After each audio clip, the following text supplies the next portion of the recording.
Andre Berto is an amazing fighter. He has a huge heart.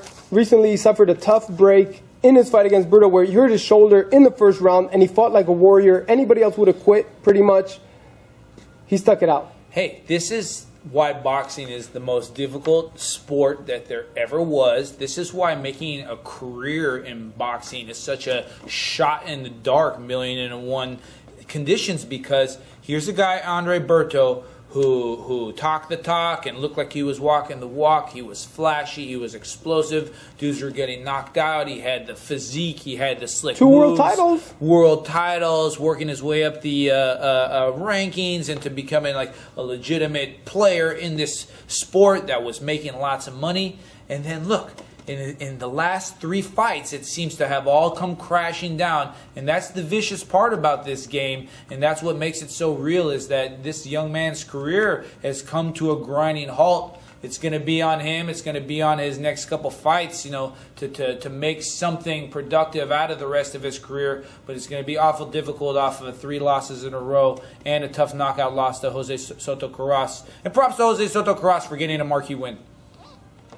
I definitely got to say it was a good fight. It was an entertaining fight. And one thing about Andre Berto is the guy is a warrior. He's got a heart. He's definitely going to give you all he's got, whether he's injured or not.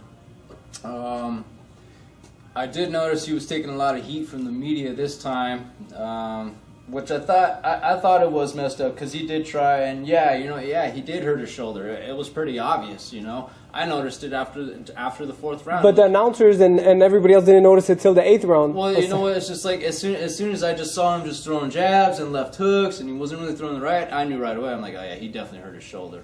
And so, you know, but he kept fighting, and so how can you criticize a person like that? I mean, if he quits and says I'm out, everybody would have criticized him because he's a quitter. No, I think this is what it all came down to, Ellie, with the media attacking him the way he did, because, well, with this particular loss, I mean, yeah, it's a stoppage loss. Where the other 2 losses, okay, after he lost to Victor, there was a lot of talk about, I mean, I don't know if he actually said it or not, but a lot of fans, and I guess he tweeted it or something, but I guess there was accusations of Victor being on steroids. So that's kind of one of those things, like, if just take the loss like a man. You don't say, you know, the points of fingers or this and that. Just take it. And then after his loss against Guerrero, he blamed the ref. So it's kind of one of those things to where, like, can you just accept your loss? You know, can you just accept it and just take it? Boxing's a rough sport. It is a dirty sport. Yeah, there are some times when refs make some bad calls. I agree, definitely. You go over to England. I remember watching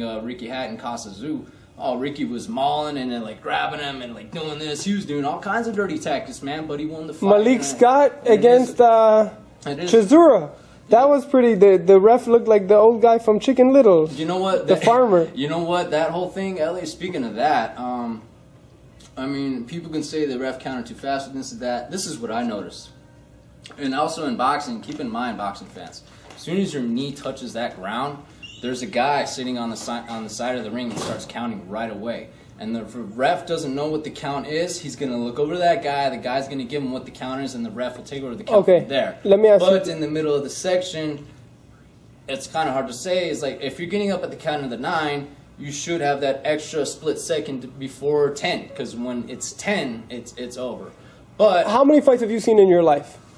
Thousands? Yeah, in your life. I've lost count. Every week you watch at least 3-4 fights, right? Whenever you have a chance, you watch. I see sparring. I see amateurs. Let me ask both of you guys. Live fights, yeah. Have you ever seen a ref count 5, 6, 7, 8, 9, 10 without asking a guy who's standing up already, do you want to continue? How are you feeling? Are you okay? Let me shake your hand. Can you walk forwards? They don't. If that was the case, they would have stopped every fight after. You'd never see it like that. You see it sometimes. The ref can look into a fighter's eyes, and it's their job is to protect the fighter.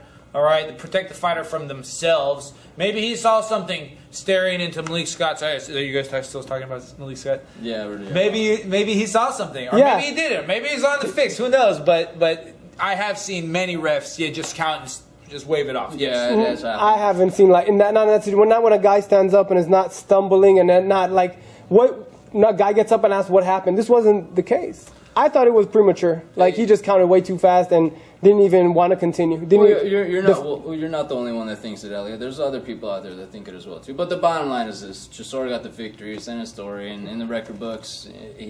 Malik was winning the fight, but Chisora got the Well, victory. the fans over there in England were booing, so that tells me a lot. Chisora, with the fans, I hear he gets more hate than praise from them out there. But that's boxing. But back to the Andre Berto fight, definitely. And another case, some people were saying they thought the ref stopped the Berto fight too early. Me personally, when Andre got up, he did stumble one quick moment, and I've always said if the ref doesn't like what they see, they have every right to stop the fight. There you have it, Ryan Mays. Stay tuned right here at outlawsfacesreport.com and Melisek back reporting. Reporting.